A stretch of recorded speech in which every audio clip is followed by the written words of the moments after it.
Light travels 186,000 miles in 1 second. 1 second, the time it takes you to snap your fingers. In that snap, light has gone around the Earth 7.5 times. 7.5 times. You're sitting there, you snap your fingers, and light has lapped the entire planet 7 times before your fingers even separate. Now that's fast. That's so fast that for almost everything in daily life, flipping a light switch, having a phone call, watching TV, the speed of light seems infinite. It seems like it happens right now. But here's the thing about the universe. The universe is not daily life. The universe is big, and I mean embarrassingly big, uncomfortably big. Big in a way that should make you feel a little strange when you think about it at night. The moon is about 250,000 miles away. Light gets there in about 1.3 seconds. That's fine, that's cozy, we can work with that. Mars at its closest is maybe 35 million miles away. Light takes about 3 minutes. Still manageable. The sun is 93 million miles. 8 minutes for light to get here. So when you look at the sun, don't look at the sun. But if you were to, you're seeing it as it was 8 minutes ago. You're looking into the past. That's already a little strange, right? Now Jupiter, about 40 minutes for light.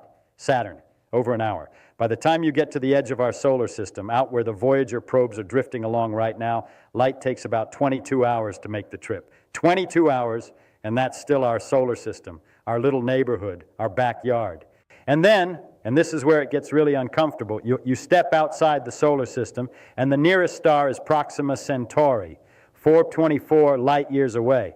Now a light year, that's the distance light travels in 1 year. 1 year of light traveling at 186,000 miles per second. That's about 5.88 trillion miles. And Proxima Centauri is 4.24 of those, so roughly 25 trillion miles away. The fastest spacecraft we have ever launched, and we've launched some pretty fast ones, Voyager 1 is moving at about 38,000 miles per hour. At that speed, to reach Proxima Centauri would take about 73,000 years. 73,000 years. Agriculture is only about 10,000 years old. Human civilization as we know it, writing, cities, philosophy, is maybe 5,000 years old. And we're talking about 73,000 years just to reach the nearest star. Now you might say, okay, so we need to go faster, much faster. What if we could go, I don't know, 1/10 of the speed of light? That's still incredibly fast, 18,600 miles per second.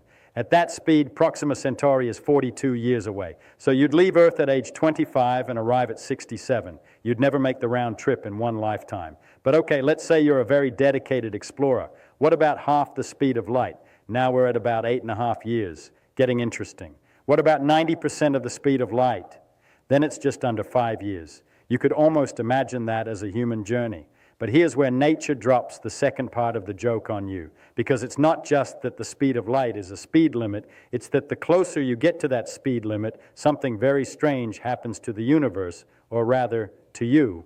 This is where Einstein comes in. And I want to talk about Einstein's special relativity, the right way. Not the way where I write down equations and you glaze over, but the way where you actually feel what it's saying. Einstein figured out, and this was an extraordinary leap of imagination, that the speed of light is the same for everyone. Not just roughly the same, exactly the same. If I'm standing still and a beam of light goes past me, I measure its speed at 186,000 miles per second. If you're in a rocket moving at half the speed of light toward that same beam, you also measure it at 186,000 miles per second. Not 1.5 times the speed of light, exactly the same number. That's bizarre. That should bother you. Because with baseballs, that's not how it works. If I'm running toward a baseball and you throw one at me, the ball hits me harder, faster, relative to me, than if I were standing still. But light doesn't do that. Light always comes at you at the same speed, regardless of how you're moving. And Einstein said, okay, if that's true, and experiments tell us it is true, then what does that mean? What has to give? What gives is time and space. See, the universe keeps the speed of light constant by messing with your clock and your ruler. If you're moving very fast, close to the speed of light, your clock runs slower compared to someone who's standing still. Not because your clock is broken, not because of some mechanical effect. Time itself, the actual flow of time, slows down for you. This is called time dilation. And this is not philosophy. This is not a thought experiment anymore. We've measured it. Extremely precise atomic clocks, the best clocks humans have ever made, have been flown on airplanes around the Earth and compared to identical clocks left on the ground. The ones that flew came back showing slightly less time had passed. The difference was tiny because airplanes are slow compared to light, but it was exactly what Einstein predicted. We also see it in particle accelerators. Particles that normally decay in a tiny fraction of a second live much longer when we accelerate them close to the speed of light because their internal clock is running slower from our perspective. Nature is actually doing this right now in labs around the world. In labs, so here's the beautiful and cruel twist for our interstellar traveler. If you were in a rocket moving at 99% of the speed of light toward Proxima Centauri, from your perspective, the journey might only take about 7 months. 7 months, because your clock is running so slowly compared to Earth's clocks that what takes 4.3 years from Earth's perspective feels like 7 months to you. And the faster you go, 99.9%, 99.99%, the more dramatic the effect. At 99.99% of the speed of light, you could cross the entire Milky Way galaxy, 100,000 light years, in about a human lifetime. As far as you're concerned, sitting in your rocket, you'd be fine. You'd age normally. You'd read books, eat your dinner, go to sleep. But 100,000 years would pass on Earth. You'd arrive at the other side of the galaxy, and everyone you ever knew would have been dead for 100 millennia. That's the deal. Time dilation gives you the stars, but it takes away home. You can't have both. But let's back up. Let's talk about getting to 99.99% of the speed of light, because I've been glossing over something enormous, the energy problem. Einstein also told us about mass-energy equivalence, that famous equation, E equals mc squared.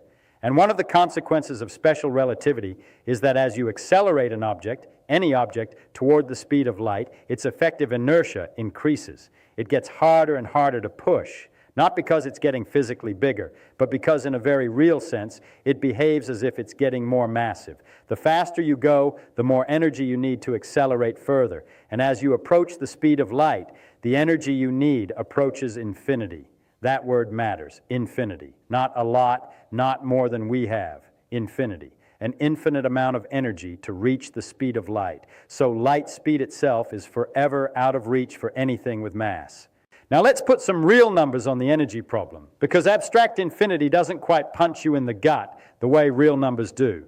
Suppose you wanted to accelerate a reasonably sized spacecraft, let's say the mass of a large airliner, around 400,000 kilograms, to just 10% of the speed of light. Not 99%, not 50%, just 10%.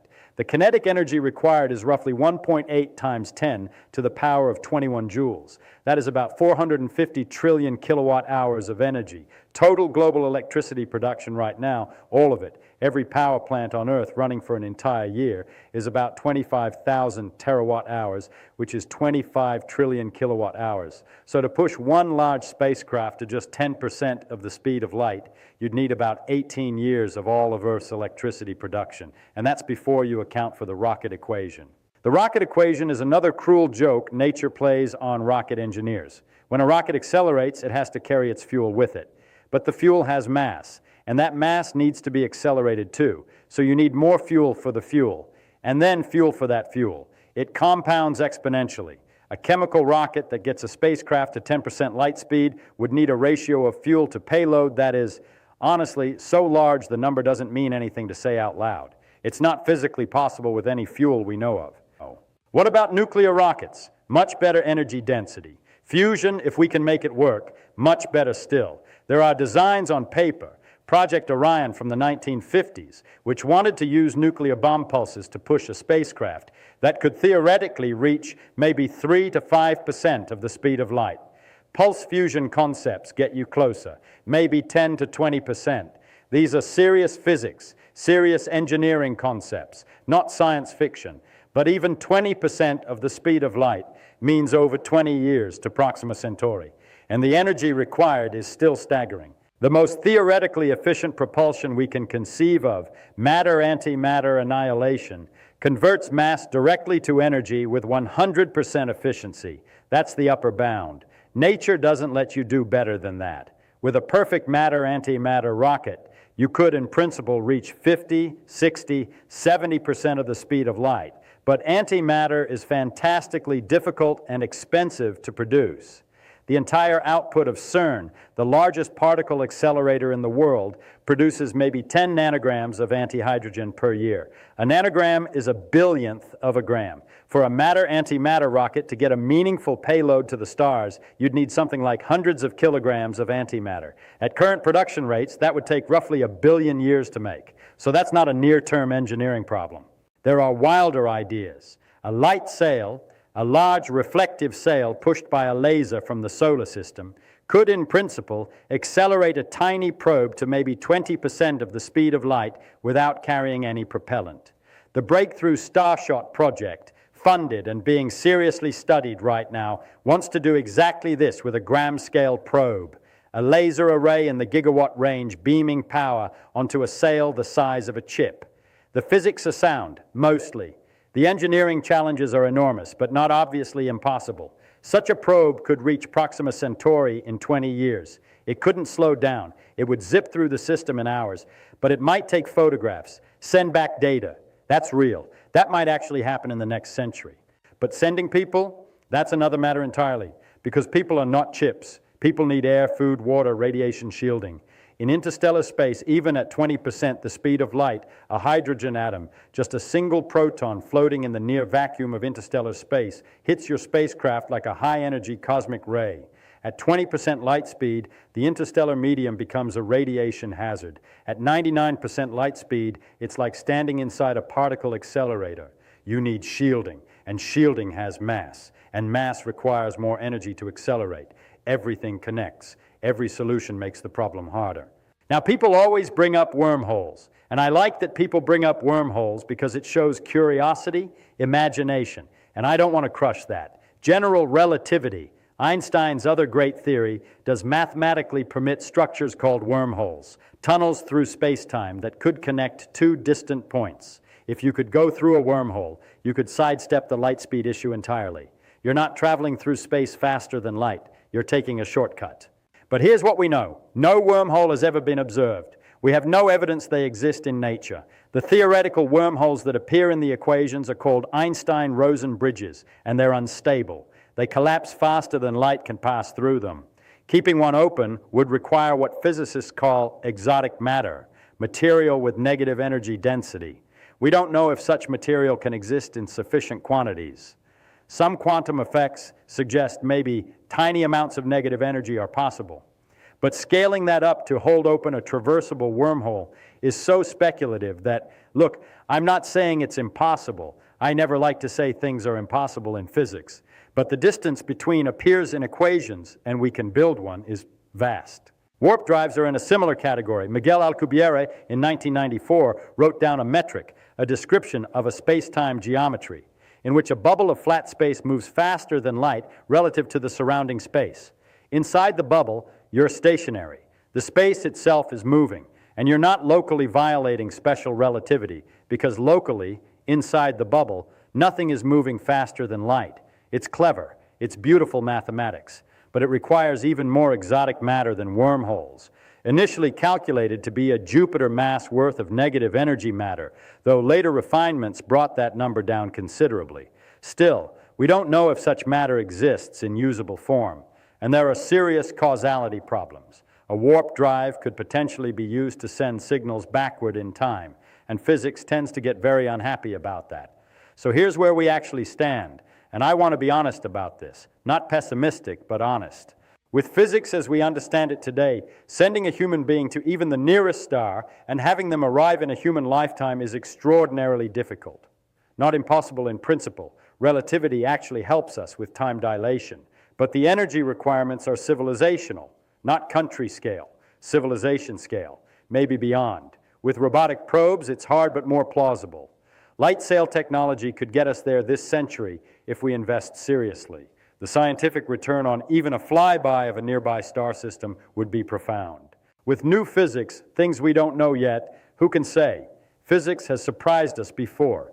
Newton thought gravity was mysterious action at a distance, and he was right to be uncomfortable with it, and 2 centuries later, Einstein explained it as curved space-time.